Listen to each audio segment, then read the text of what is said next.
अरे कबे मुँह ना दवाई ले गई रहे रे दादा। बताओ साला भाभी के तबीयत खराब बा भयो रतन तो हमरा गजन ना हुई लेके गई डॉक्टर साहब के लगे ना सुइए ले तरी ना दवाई खातरी। छोटका कहाँ बड़ी रे छोटका? हाँ भैया।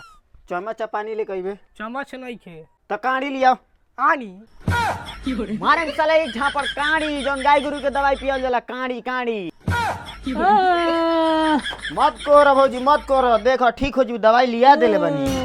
रे छोटका लिया पनिया ले भैया पानी। भौजी के आज के बाद से बीमारी ना हो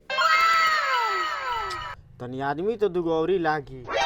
रे बाबू है नहीं बस सुना सन कोनो काम नहीं है खाली हमारा भौजी के हाथ गोड़ धल सन उनकर के खाली दवाई खियावे के बाद। उठो तो भौजी कोहरा जन 2 मिनट सबर करो ठीक हो जी उठ उठ। अरे तबीयत बुझाते घबरा जाई। ठीक हो जी उठ उठ ताकत का बड़ा सन धर सन गोड़ हाथ देखिए सन टस मस मत हो देखिए सन गोट गोट गोट गोट गोट गोट गोट गोट गोट भोसरी वही से ना खड़ा कइले बड़ी होई बड़ा से।